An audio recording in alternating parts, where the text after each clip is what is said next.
Y la Biblia dice que el sembrador salió, ¿a qué cosa? A sembrar. Ahora, miren esto que interesante. Este es uno de los regalos más significativos. Yo me emociono y todo cuando veo esto. Que alguien me ha hecho alguna vez. Alguien vio lo que yo hacía y me dijo, esto es para ti. Y el hecho de que me haya dicho eso, o sea, no es un reconocimiento, pero es, a veces, qué bueno es saber que Dios mismo te diga, bien, buen siervo y fiel. Sobre poco has sido fiel, sobre mucho te pondré. Qué bueno es saber que Dios es consciente, que Dios está contigo cuando estás haciendo su obra. Y que de vez en cuando viene alguien lo suficientemente conectado con el Señor para motivarte a seguir adelante. Y esto fue una tremenda motivación para mí. En este tiempo nosotros estábamos trabajando con los hombres. Y esto me lo regaló Idán. ¿Saben quién es Idán? El que atendía el Food Bank en el Indio Mayalí, que ahora se llama Revive. Y él me regaló esto. ¿Sabe lo que es? Es la parábola del sembrador. Aquí usted tiene el sembrador o la bolsa con todas las semillas. En su mano tiene semillas y aquí tiene un terreno, el buen terreno. Aquí tiene las espinas, aquí tiene las piedras. No, aquí tiene las espinas, las piedras, el camino y el buen terreno. Aquí están las cuatro. Y es tan simple esa parábola. Y es curioso porque Jesús, lo voy a poner aquí, espero que no se caiga. Jesús siempre trató de hacer simple sus enseñanzas. Le hablaba a las personas en los términos que ellos conocían. Les hablaba, les hacía aplicaciones del reino de los cielos que tenían que ver con las ovejas, porque ellos eran pastores. Tenía que ver con la siembra, con la cosecha, con los frutos, con el terreno bueno, el terreno malo, con la cizaña. Por eso es que a veces a nosotros se nos puede hacer un poco complicado, porque como nosotros no sembramos ni atendemos ovejas ni sabemos nada de eso, no entendemos cuando David dice, unge mi cabeza con aceite. Y nosotros, estábamos hablando de eso el miércoles, aplicamos estas cosas en lo que conocemos. Eso es lo que la Biblia dice. Jesús dice, la lámpara del cuerpo es el ojo. ¿Por qué? Porque la forma como tú aprendiste a interpretar la vida, la forma como tú aprendiste a ver las cosas, es la que te lleva a tener una interpretación sobre lo que tú estás leyendo. Por eso decíamos el miércoles, es importante leer el Antiguo Testamento para poder entender el Nuevo. El Nuevo Testamento simplemente enseña lo que sucedió profetizado en el Antiguo. Pero el Antiguo Testamento prueba al Nuevo. Sin el Antiguo Testamento usted no entiende correctamente el plan de la redención. Por eso, lo interesante es que todas estas enseñanzas de Jesús llegaron hasta nuestros días después de cientos de miles de años de persecución. Estamos 2000 años después de Cristo, aproximadamente, o más o menos. No, yo no soy un especialista en eso, pero son cientos de años en que las personas que defendían este libro no tenían la oportunidad de libremente tener en su casa 2, 3, 4, 5, 6 Biblias. Los valdenses vivían en la montaña, los albigenses vivían en la montaña, eran los estudiosos de la Biblia, los conservadores de este libro maravilloso de Francia y de Inglaterra. Se tuvieron que ir a las montañas porque no tenían la posibilidad de estudiar y de compartir libremente las enseñanzas de este libro. Lo hacían a costa de su vida, pero sin embargo nosotros tenemos hoy 6, 7, 8 Biblias y le damos tan poca importancia, pero tan poca importancia, que ni siquiera a veces no sabemos un versículo de memoria. Ustedes saben que los valdenses tenían vestiduras especiales. Ellos se hacían su propia ropa y en su ropa escondían pedazos enteros de las Escrituras, se las aprendían de memoria, las copiaban y las compartían. Se hacían comerciantes de oro, de perlas, de joyas, cosas que les daba la plataforma para poder llegar a las personas. Y ahí, cuando veían que alguien podría ser un buen receptor de esa palabra, de esa semilla, compartían esa semilla con ellos. Y ahora Jesús dice, el sembrador salió a sembrar. Pero ¿qué cosa es lo que el sembrador está sembrando? La semilla. ¿Pero qué cosa es la semilla? La Biblia dice en el versículo que leí, capítulo 8, versículo 11, dice, esta pues es la parábola. La semilla es la palabra de Dios. ¿Saben por qué la semilla es la palabra de Dios? ¿Qué ilustración tan tremenda? ¿Se acuerdan de la parábola de la semilla de mostaza? ¿Qué hace la parábola de la semilla de mostaza? ¿Qué cuenta? La más pequeña de todas las semillas, pero que empieza a crecer y a crecer y a crecer y a crecer. Y llega un momento que se convierte en la principal de todas las hortalizas, la más grande. Dice, al punto que vienen las aves y posan sobre ella. Esa es la función de la palabra de Dios, crecer. Por eso Jesús la compara con una semilla. Pero es curioso porque la Biblia dice que hay diferentes terrenos. Un terreno es el camino, donde dice, y mientras sembraba, parte de la semilla cayó en el camino. Y la hollaron. ¿Sabe lo que significa que la hollaron? La pisaron. ¿Por qué? ¿Por qué la pisan? ¿Sabe? A veces nosotros pisamos la semilla. Cuando no nos importa, cuando no le damos toda la importancia. Yo voy a abrir un paréntesis antes de continuar lo que voy a decir.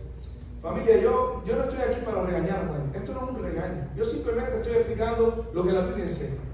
Y el himno que leímos dice, tu palabra nos corrige, tu palabra nos amonesta, tu palabra endereza nuestro camino, nos aclara la mente. No quiero que nadie vaya a salir de aquí molesto por lo que yo voy a decir. Aunque a veces eso es inevitable, porque la Biblia también dice que cuando los profetas predicaban lo que tenían que predicar, la gente estaba molesta al punto que los mataban. Pero no te pongas en ese bando, abre tu corazón, no lo tomes personal de mí hacia ti, tómalo personal de Dios hacia ti, de su palabra para tu corazón. Porque el sembrador, el que siembra la semilla, no soy yo. Aunque me hayan regalado eso, el que siembra la semilla no soy yo. El sembrador, dice la Biblia, es el Hijo del Hombre. Y esa semilla tiene que dar fruto en tu corazón. Y de eso depende tu libertad. ¿Cómo que mi libertad? Sí, porque la Biblia dice, conoceréis la verdad y la verdad os hará libres. Miren, yo les voy a hacer un pequeño recital de Biblia. Así que tomen su Biblia, presten atención y tengan un poquito de paciencia.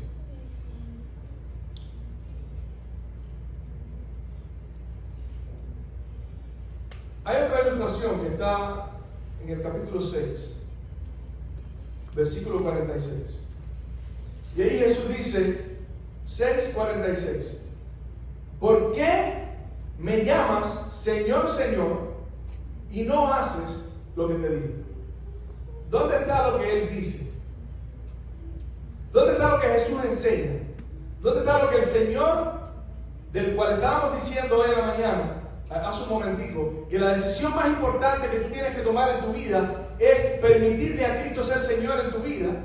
Esa es la decisión más importante. Ahora, ¿qué significa aceptar a Cristo como Señor? Para entender eso, tú tienes que venir a la palabra de Dios. Y Jesús dice, ¿por qué me dices Señor, Señor, y no haces lo que te digo?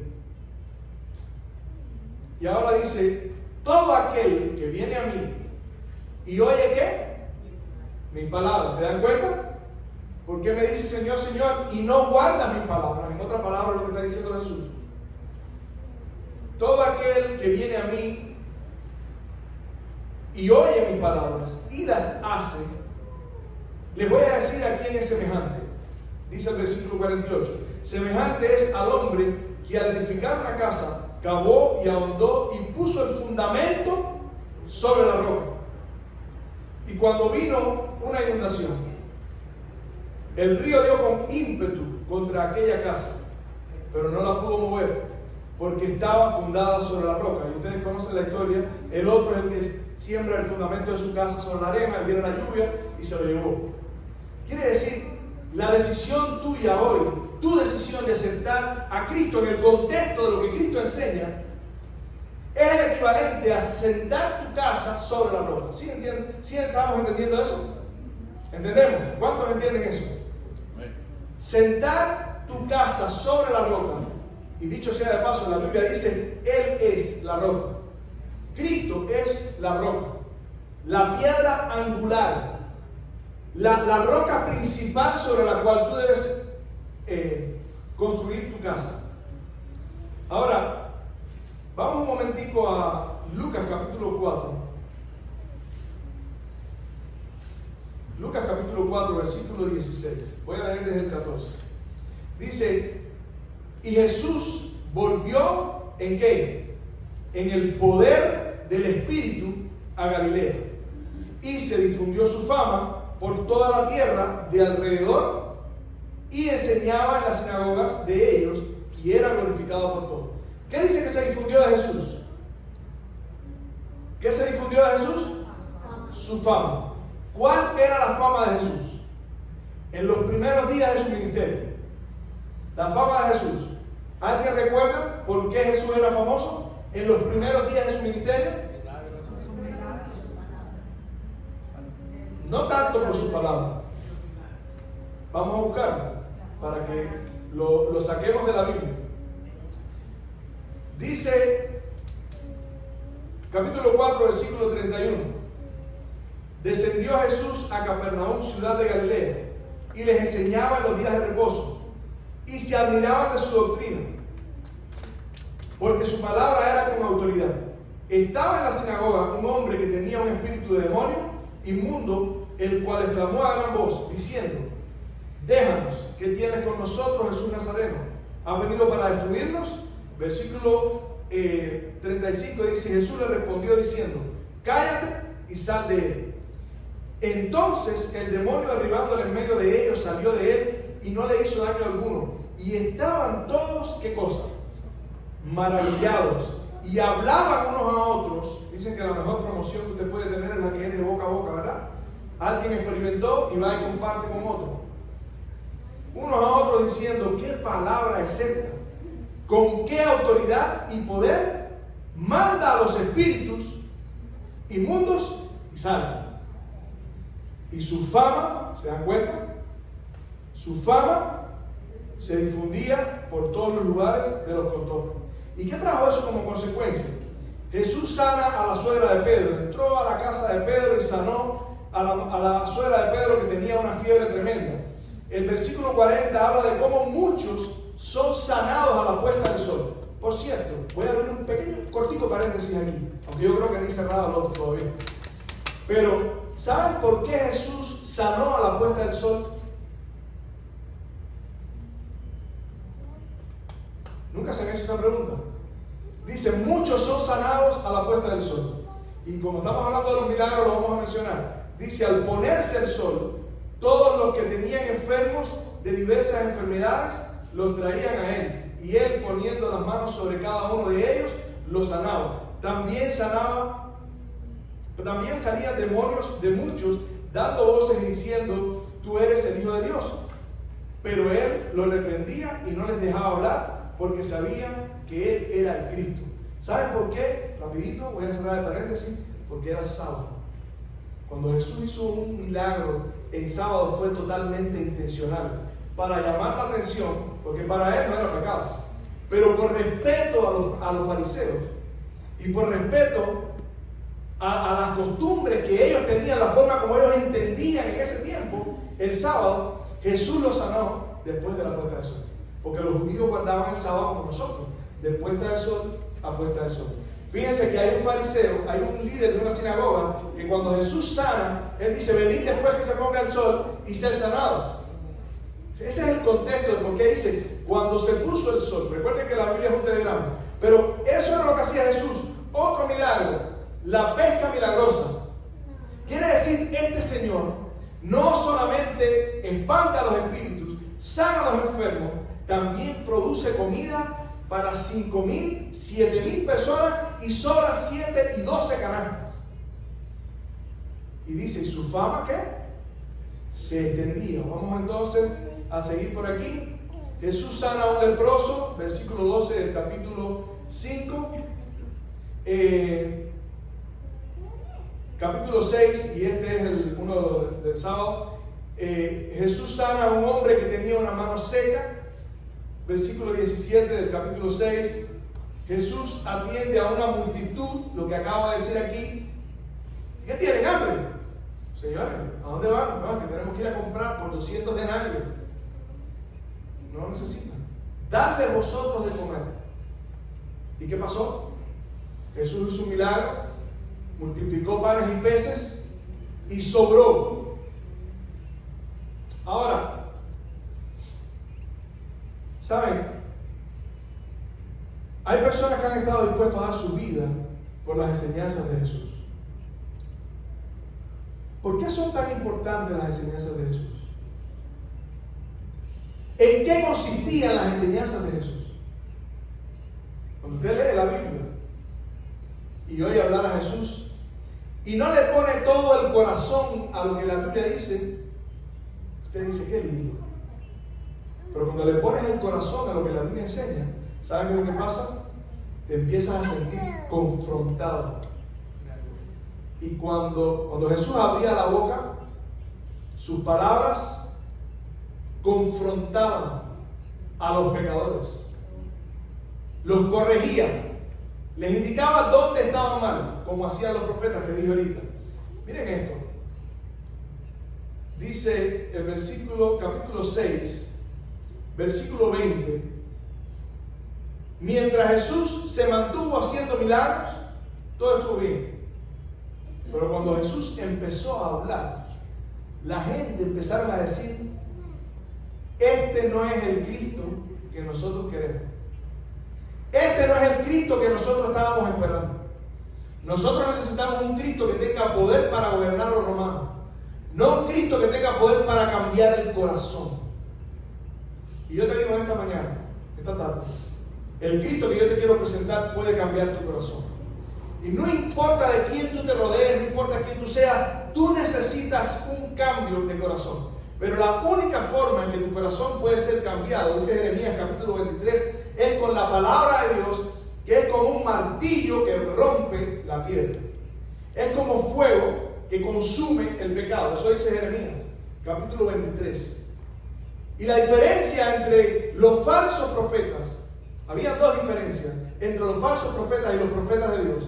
La primera era que enseñaban al pueblo y lo corregían. La segunda era que los mataban y los perseguían a causa de sus enseñanzas. Y Jesús, cuando habla de estas cosas, dice, no puede el mundo aborreceros a vosotros, pero a mí me aborrece. Yo te pregunto, ¿tú vives en el mundo? ¿Sí? ¿Y tú amas o aborreces al Cristo de la Biblia? Porque siempre presentamos a Cristo como ese ser tan lindo que todo el mundo quiere, que todo el mundo acepta, que todo el mundo menciona y del cual todo el mundo quiere llamarse. El Señor, el Señor. Pero sabes que Jesús dice, en mi tiempo, a mí no me miraban como tú me quieres mirar. A mí me aborrecían. Y por eso dice, el mundo no puede amaros a vosotros porque a mí me aborrecen. Y como yo les di a ustedes mi palabra, escuchen de nuevo, entonces el mundo a ustedes los aborrece también. Por eso es que los cristianos eran aborrecidos, porque se convirtieron en una imitación de Cristo. Se convirtieron en una réplica de Cristo. Ahora, ¿cómo vivía Cristo? Porque Cristo no decía cosas ofensivas. Pero a veces cuando tú vives en pecado y escuchas la verdad de Dios, esa verdad puede llegar a ser ofensiva para ti. No es suficiente, no es necesario que alguien te diga, tú eres un delincuente. A veces las personas reaccionan mejor cuando tú le dices que eres un delincuente a cuando les presenta las verdades de la Biblia. Miren lo que dice Jesús empezando a hablar y alzando los ojos hacia sus discípulos, versículo 20 del capítulo 6, dice: bienaventurados vosotros los pobres, porque vuestro es el reino de los cielos. ¿De quién es? ¿De los que le falta dinero? ¿De qué tipo de pobres está hablando? El Espíritu de Profecía dice, traduciendo esto, dice: los que reconocen su miseria espiritual. Y es que ese es un problema que nosotros tenemos en nuestro corazón. La Biblia dice en Apocalipsis que hay una iglesia que es pobre, pero se cree rica, y una que es rica, que no sabe que es pobre. Porque eso es lo que pasaba con la gente que aceptaba el mensaje. El Espíritu Santo los convencía de pecado y podían ver claramente su grande necesidad, al punto que no tenían tiempo para mirar al lado. Y eso es lo que enseña Jesús. Lo vamos a ver ahora. Dice: bienaventurados nosotros los pobres, los que lloran, los que tienen hambre y sed de justicia. Bienaventurados los mansos, bienaventurados cuando todo el mundo hable toda clase de mal contra vosotros, mintiendo. Los cristianos siempre fueron gente perseguida. Y Pablo dice: todo el que quiera vivir piadosamente en Cristo sufrirá persecución, o en tu casa, o en tu trabajo, o del gobierno, o en tu propia vida. Dentro de ti, la lucha, el conflicto. Este mundo no es mi hogar.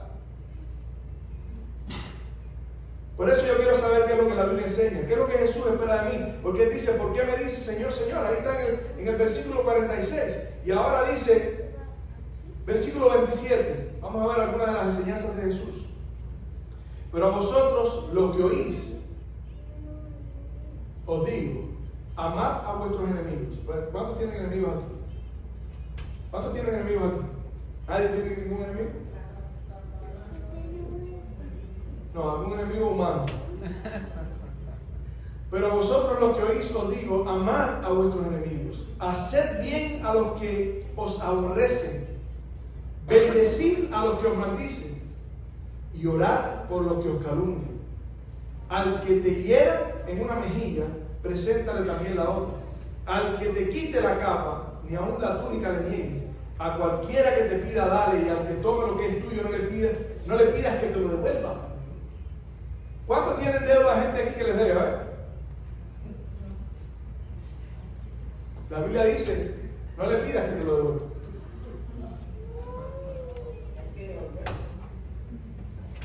Así dice la Biblia: al que te pida, dale, y no le pidas que te lo devuelva.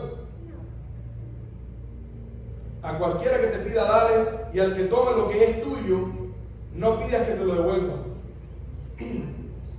Y como queréis que los demás hombres hagan con vosotros, así también haced vosotros con ellos.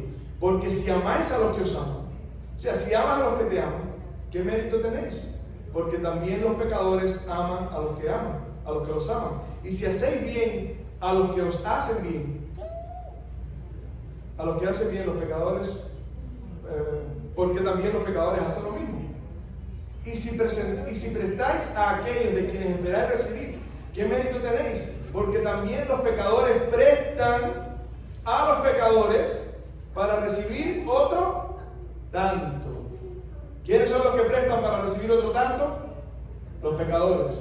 Amad pues a vuestros enemigos y haced bien, y prestad, no esperando de ello nada, y será vuestro galardón grande, y seréis hijos del Altísimo, porque Él es benigno con los ingratos y malos. Sed pues misericordiosos, como también vuestro Padre es misericordioso. Y ahí Jesús sigue apretando la roca. Ustedes saben que Jesús continúa apretando. Miren lo que dice: no juzguéis y no seréis juzgados. ¿Cuántos juzgamos aquí? No levanten la mano. ¿Cuántos juzgamos? Levante su corazón. Dice: será juzgado. No condenéis y no seréis condenados. Perdonad y seréis perdonados. Dad y se os dará. Medida buena, apretada, usted le hace así al vaso, lo llena para que entre más. Remecida y rebosando darán en vuestro regazo, porque con la medida con que medís, os volverán a medir. Wow, qué impresionante eso, ¿verdad? Seguimos leyendo algunas cosas que decía Jesús. Por ejemplo, en el capítulo 9, versículo 46, miren esto: ¿quién es el mayor? Es que iba, señores, directamente a la necesidad de nosotros. Fíjense cómo, ¿quién quiere ser el mayor? A ver, ¿a cuánto les gusta ser el mayor aquí? El jefe, ¿a cuánto les gusta ser el jefe? Entonces entraron sus discípulos sobre quién de ellos sería el mayor. Es que esto es una cosa extraña. Mientras más lejos estamos de Dios, más grandes creemos que somos. Menos pecadores creemos que somos. Pero mientras más cerca estamos de Dios, más reconocemos nuestra necesidad y entendemos lo que dice la Biblia. Cada cual tenga al otro como superiores a sí mismo, dice la Biblia. Dice, y les dijo, cualquiera que me recibe a mí, recibe también, cualquiera que recibe a este niño me recibe a mí, y cualquiera que me recibe a mí no me recibe a mí, sino al que me envió. Porque el que es más pequeño entre todos vosotros, ese es el más grande. ¿A cuánto les gustaría ser el más grande aquí? A ver, sean honestos. A ver, mira, Clarita le gustaría ser la más grande. ¿Ves? Natalie también. A mí me gustaría ser el más grande también. Pero el más grande en el término, en la medida del reino de los cielos. ¿Quieres ser el más grande? Sirve. Porque Jesús dice, yo soy el maestro y el Señor, y estoy aquí, mira, lavando los pies de ustedes. Ese es el término, esa es la medida que se usa en el reino de los cielos para describir quién es el más grande. ¿Usted quiere ser el más grande? Humíllate y sirve a los demás. Ayuda, arrepiéntete, cambia, deja que Dios transforme tu vida. Conviértete en una réplica de Cristo. Ese es el mensaje del Evangelio. Pero nos duele, nos cuesta trabajo. ¿Cómo voy a perdonar a mi hermano? ¿Cómo voy a dejar de juzgar a mi hermano? ¿Cómo voy a humillarme para servir a otra persona? Si hay que limpiar el baño, que lo haga otro. Si hay que recoger, que lo haga otro. Si hay que recoger el sonido, que lo haga otro. Si hay que poner el sonido, si hay que abrir la puerta, que lo haga otro. Si hay que levantarse temprano, que lo haga otro. Entonces, tiene que llegar un momento en que nosotros seamos cristianos de verdad. Cristianos de verdad. Dios está llamando a sus hijos, los que quieren ser sus hijos. Y hay diferentes tipos de hijos. La Biblia dice que hay hijos que están en etapas diferentes. Hay hijos que están totalmente entregados, otros no. Otros están creciendo, porque la parábola dice que algunos dan fruto a 30, a 60 y a 100. Pero son hijos. Pero puede ser mejor, el que da 30 puede dar 60 y el que da 60 puede dar 100. ¿Cómo está tu vida? ¿Cómo tú crees que se sostiene todo esto? Por la gracia y la misericordia de Dios, sí. Pero Dios obra a través de la gracia y la misericordia, los diezmos y las ofrendas que tú das en un platillo. Entonces, ¿hasta qué punto somos de Cristo? ¿Hasta qué punto lo que tenemos nosotros que somos de Cristo le pertenece a Cristo? ¿Mi casa es de Cristo? ¿Puedo tener en mi casa un grupo pequeño para predicar el Evangelio? ¿Mi carro es de Cristo? ¿Puedo usar mi carro para traer a otra persona? ¿O protesto? De nuevo tengo que buscar a esa señora. No es fácil, porque no se quede en su casa, que está enferma, tiene que atarlo. Siempre estamos cuestionando y buscando la explicación de por qué nosotros no somos más siervos, que por qué no somos más pequeños. Nos cuesta trabajo. La naturaleza humana tiene que ver más con la comodidad, con dormir, que a mí que no me molesten, que me dejen tranquilo. Pero Jesús dice, ¿por qué me llamas Señor, Señor? No haces lo que te digo. Jesús dice, el que no es conmigo, es contra mí. Y dice el versículo 57 del capítulo 9, yendo ellos, uno le dijo en el camino, Señor, te seguiré, a donde quiera que vayas. Déjame decirle, ese está mejor que yo. Porque a veces Jesús me dice, ve aquí el sábado por la tarde, y yo, ¿en serio? O sea, después que tuve todo este día y después que ya, ve. Y los profetas decían, Jesús decía, ¿a quién enviaré? ¿Quién irá? Envíame a mí. Y qué lindo cuando vemos una película y vemos al profeta que dice, Señor, estoy aquí, envíame a mí. Y lloramos, pero después que salimos de la película seguimos en la misma. Y decimos, no, este carro es mío y la gasolina la pago yo y el seguro lo pago yo y la pintura si se raya la tengo que pagar yo.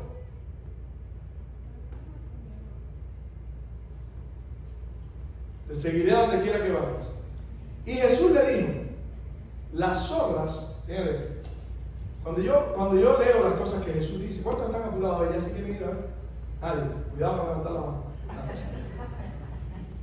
Cuando yo leo las cosas que Jesús decía, yo me doy cuenta por qué lo querían matar. Jesús confrontaba a la gente. Miren, si ahora mismo viene él a donde estoy yo y me dice unas palabras amables, y yo me imagino que él tiene una segunda intención. Quiere que yo le preste mi dinero, o quiere que yo le regale un carro. Yo sé que la disculpa que te use como ejemplo. Yo le diría, no, gracias, qué amable, que sabes, de verdad es tan lindo. Jesús no. Este hombre vino a darle un complemento a Jesús. Y le dice, Señor, te seguiré donde quiera que vayas. Y Jesús le dice, las zorras tienen guaridas y las aves de los cielos nidos, pero yo no tengo donde recostar la cabeza. Así que si vienes donde estoy yo, esperando cargos, responsabilidades, méritos, fama, gloria y honra, estás perdido. Viniste al lugar equivocado. Si viniste a la iglesia esperando otra cosa que lo que Jesús dice que espera a los cristianos, ¿qué es lo que espera a los cristianos en este mundo? Dolor, tristeza, sufrimiento, luchas, conflictos. Y yo no sé cómo alguien puede vivir feliz en este mundo viendo todas las cosas que están pasando. Todavía hay personas que le han puesto, que tienen su esperanza puesta en este mundo. No, yo soy muy joven para ir a la iglesia. Hasta el día, porque ese día llega, escúchame, ese día llega, tú lo dilatas. Entonces el día que tienes un cáncer, el día que tienes un problema serio, el día que te enfermas, el día que tienes un accidente, ese día te acuerdas de Dios.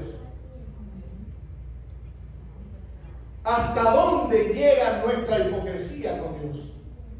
Pero gloria a Dios, que esa hipocresía, escúchame, pero no te quiero desanimar, esa hipocresía estaba también contemplada como parte de lo que somos. Dios creó un plan de redención en el cual si tú vienes a Él te va a cambiar. Porque el fruto del Espíritu es amor, el fruto del Espíritu. Quiere decir, si tú no tienes a Dios en tu corazón, ser un hipócrita es algo normal. Amor, gozo, paz, paciencia, benignidad, bondad, fe, mansedumbre, templanza. Por eso, contra tales cosas no hay ley. Jesús le dice las zorras. Señores, hay un momento en que alguien le dice que Dios te quiere matar. Y Jesús, ¿qué dice? Díganle a esa zorra. Así le dice. Fuerte la palabra. Hay un momento en que los escribas vienen donde está Jesús y le dicen, Señor, tú sabes que eso que tú dijiste nos afrenta también a nosotros, los líderes de la iglesia. Y Jesús le dice, ay de vosotros, escribas y fariseos. Ay de vosotros. ¿Saben? Ustedes nunca han leído eso. Mira lo que dice Jesús. Mateo capítulo 23. Mateo capítulo 23. Dice, así que todo lo que os digan los escribas y los fariseos, guardadlo y hacedlo, mas no hagáis conforme a sus obras, porque dicen, pero no hacen. Ustedes saben que decir y hacer no es lo mismo. Ustedes saben que decir es más fácil que hacer. ¿Cuántos han tenido esa experiencia? Pocos. A menos mal que aquí son pocos. Es una pena porque yo la tengo todo el día. Todo el día. Hoy por la mañana me levanté anoche llegué al cuartito, te tengo que ser honesto. Hacía rato no entraba en el cuartito.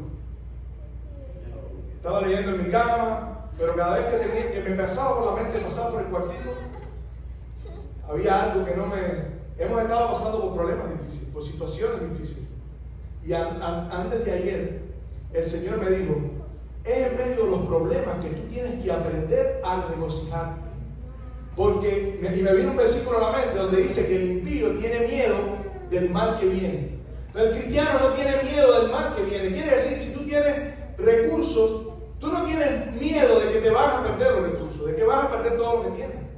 Porque cuando viene el problema, tú puedes vivir feliz, contento. Y antes de anoche, entré de nuevo en el cuartito. Y vi todos mis libros así. Yo había emprendido una campaña para leer. Yo estaba leyendo 7 libros al mismo tiempo. Así estaba de entusiasmado. Y Dios, que me conoce, me susurró al oído. Empezamos de nuevo. Señor, es maravilloso, Señor. Con tu hipocresía, con tu falta de humildad, con tu ironía, con tus defectos de carácter. Empezamos de nuevo. Empezamos de nuevo. Iglesia, empezamos de nuevo. Hoy tú puedes volver a empezar. Porque sus misericordias son nuevas cada mañana. Se renuevan todos los días. Y no podemos perder, señores, el enfoque. Nosotros estamos en este mundo temporalmente. La esperanza a veces la situamos en el lugar equivocado. Cuando yo tenga el dinero que necesito, cuando yo pague las deudas, cuando yo compre mi casa, y prometemos al Señor, pero después se nos olvida. Y el Espíritu Santo continúa llamando. Esa vocecita que dice, este es el camino, anda por él. Pero Señor, hay piedras en el camino, anda por él. Señor, pero hay espinas, anda por él. Señor, pero el camino está duro, anda por él. Da fruto a 30, no importa que no sea 100, a 30. Empieza por 30, empieza por 60. Un día vas a poder motivar a otras personas. A mí me llama mucho la atención, no me interesa honestamente lo que las personas piensen con respecto a esto que voy a decir. Les digo de todo corazón, estoy cansado de tanta hipocresía, de tanta politiquería y de tanta basura en este mundo. De todo corazón se lo digo, especialmente en este país. Especialmente de personas que son llamados cristianos. Pero me llama mucho la atención, como este muchacho que mataron. Hay tanta gente, yo no estoy hablando de lo que él hablaba, yo estoy hablando de la gente que está hablando después de él. Hombres que nunca habían ido a la iglesia, probándose un traje y diciendo, voy a usar este traje para ir a la iglesia. Personas que son transgénero, diciendo, yo nunca había ido a una iglesia, pero a partir de ahora quiero empezar a ir. Personas que son homosexuales, personas que no les interesa a Dios, hombres y mujeres que son ateos, pero que tomaron, a mí no me importa, si tú no, pero la política, no me importa la política, lo que me importa es que, producto de lo que ese muchacho decía, hay hombres y mujeres en el mundo entero que están mirando a la cruz. Mirando a la cruz. Y yo creo que nosotros tenemos que imitar, no a Él, sino imitar a Cristo, en ser como Cristo. ¿Qué era lo que Cristo motivaba a los discípulos a hacer? Tú eres la luz del mundo. Tú tienes que subirte en una montaña y todos tienen que verte y tienes que alumbrar a los que te rodean. Porque es fácil hablar, pero vivir cuesta. ¿Sabes cuándo vivimos? Cuando perdemos la esperanza de continuar viviendo. ¿Me escuchaste eso? ¿Sabes cuándo vivimos? Cuando perdemos la esperanza de seguir viviendo. Vivimos para Dios cuando nos olvidamos de este mundo, porque nos damos cuenta que ya el problema que tengo en la rodilla no se me va a recuperar, que el problema que tengo en el interior no se va a arreglar, que mi apariencia no va a ser la misma. Por eso la Biblia dice, acuérdate de tu Creador en los días de tu juventud. Ahora, hoy es el día aceptable y no hay nada más o una de las cosas más satisfactorias que una persona puede experimentar en su vida es darse cuenta de que otros están siguiendo el camino de la verdad por su vida, no por lo que dicen, por su vida. Jesús nos llama a vivir.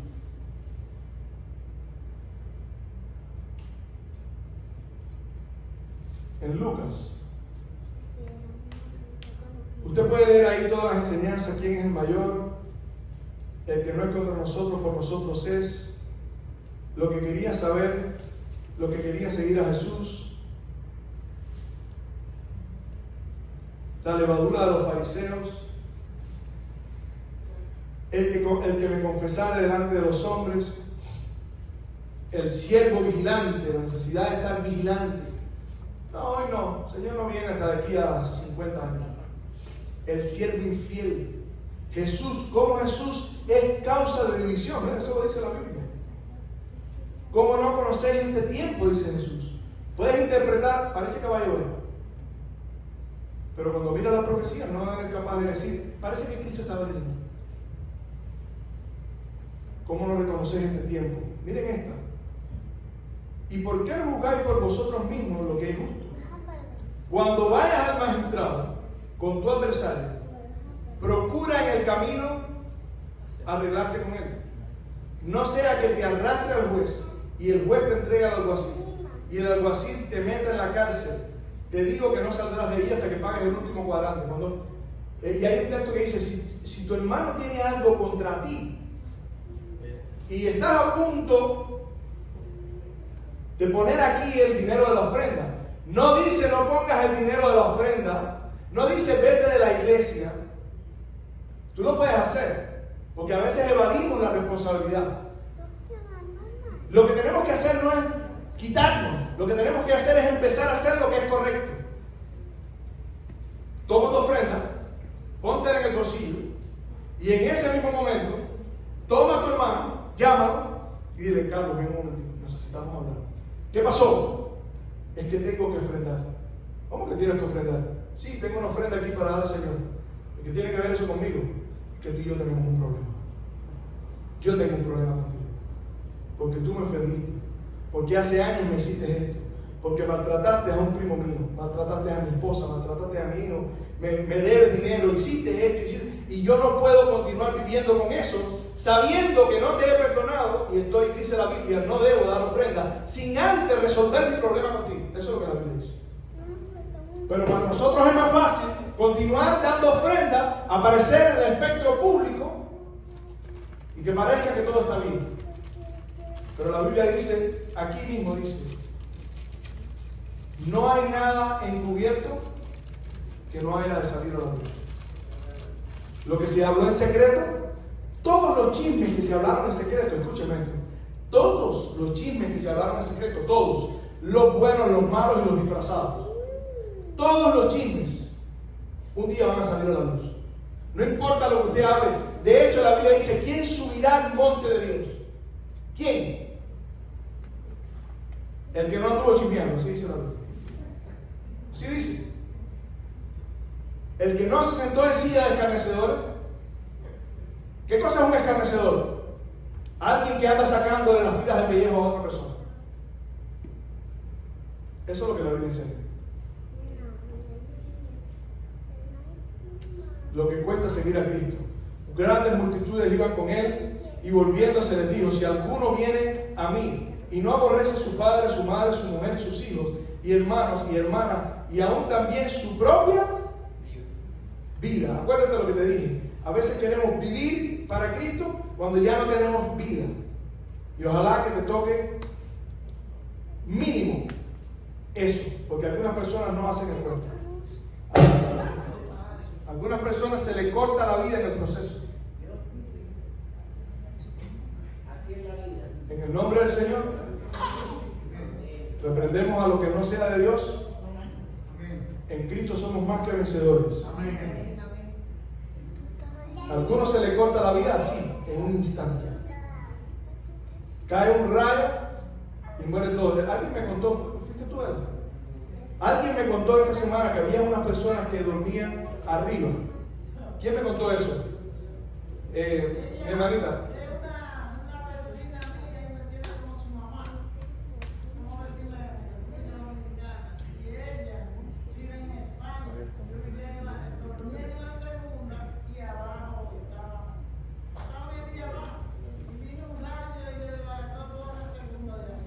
Imagínense que ellos hubieran estado arriba cuando ese rayo cayó ahí. Una familia entera salchichada, cocinada, frita. Gloria a Dios, que todavía tienen vida. Y nosotros vemos esos ejemplos y no nos inmuta, no nos llama la atención. Entonces, a veces Dios tiene que permitir. Mira, préstame atención, mira. Dios te hace así, ¿ven? Y bueno, es que realmente Él no toca. La Biblia dice llama. Pero cuando Él llama y no escucha, Él empieza.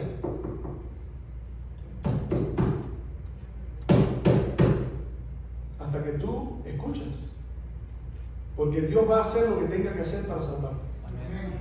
Y la Biblia dice que la única forma de ser libre es estudiando este libro. Ahora, yo te quiero preguntar. Volvemos aquí. Esto que acabo de predicar es la semilla, ¿verdad? Ahora dice, el sembrador salió a sembrar. Y mientras sembraba, parte de la semilla cayó junto al camino. Y vinieron los hombres y la hollaron, la pisotearon. ¿Cuántas veces vemos, verdad? Que los hombres pisotean la palabra de Dios. Nosotros mismos. Y vinieron las aves del cielo, ya producto de que no. O sea, los hombres pasaron, cuando se fueron, ustedes saben que las aves vienen cuando los hombres se van. Y se comieron la semilla.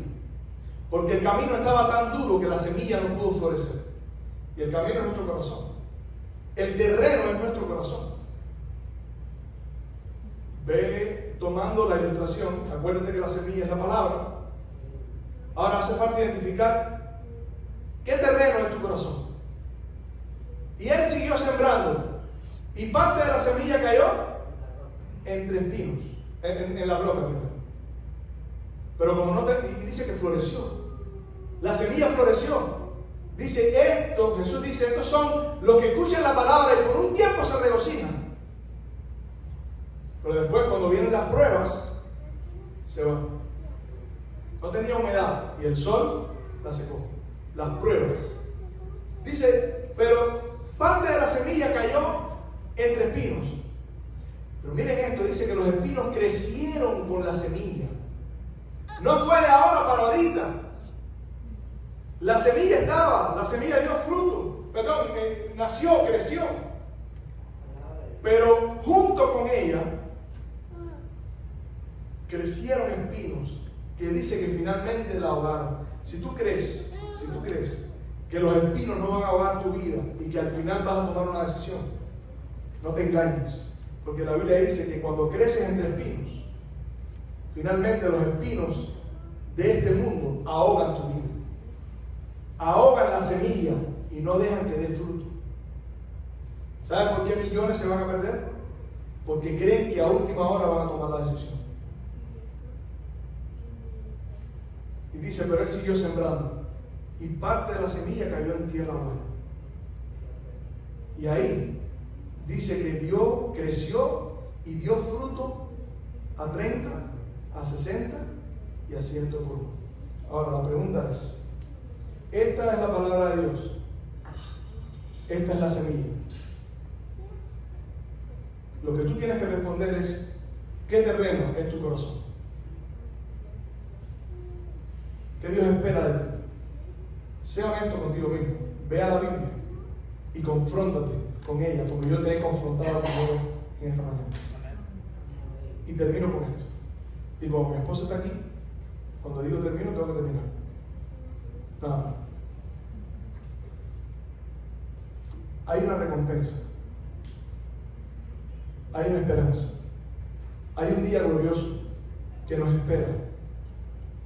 No permitas que las pruebas de la vida y que los espinos de la vida, el afán y el amor a la riqueza, dice, ahoguen tu semilla y te pierdas lo que Dios ha preparado para ti.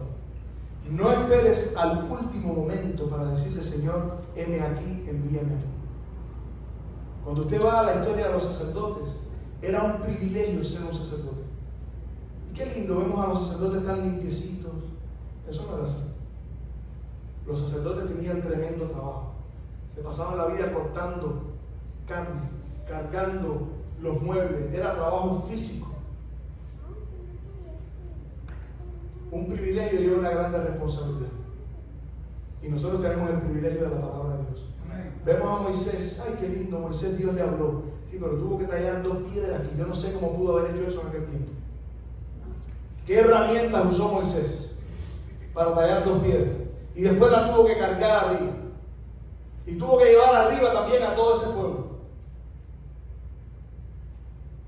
No se dejen engañar por las películas. Las películas aparentemente siempre tienen un final feliz. Ay, qué lindo, todo es lindo. La palabra sacrificio, el único lugar donde la palabra sacrificio va después de la palabra éxito, es en el diccionario. Siempre que tú quieras lograr cualquier cosa, tienes que poner un esfuerzo, tienes que poner un sacrificio. Y a veces queremos vivir una película. Yo te quiero decir, tú puedes crear tu propia película, ¿sí? Pero permite que el guión sea este. Y te aseguro, Jesús dice, estas palabras son fieles y verdaderas. Estas palabras son fieles y verdaderas. Al que venciere, yo le daré para que herede todas las cosas. Te quiero preguntar. Quiero tener un momento de reflexión para ti. ¿Te gustaría decir, Señor, al menos voy a pensar en eso? ¿Qué garantía tengo yo de que si hoy fuese el día en que yo paso al descanso, mi vida va a estar sellada con Cristo? O tal vez estás convencido de que no sería así. Mi pregunta es, ¿hasta cuándo estás dispuesto a continuar arriesgando tu destino eterno? ¿Te gustaría decir en esta tarde, Señor, hoy es el día aceptable, hoy es el día de salvación, yo quiero, a partir de hoy, vivir para ti de una forma diferente? Amén. ¿Te gustaría? Amén. Muy pronto, en esta iglesia, vamos a tener elecciones. Muy pronto en esta iglesia, vamos a cambiar un poco de las cosas que están pasando. Se necesitan hombres y mujeres que estén dispuestos a pasar trabajo. Hombres y mujeres que estén dispuestos a sacrificar parte de su comodidad, de su tranquilidad, y a pagar el precio de ver crecer la obra de Dios. Por varios sábados vamos a estar diciendo esto. Piensa, porque cualquier persona que se ponga en las manos de Dios puede ser útil para la obra de Dios. Amén.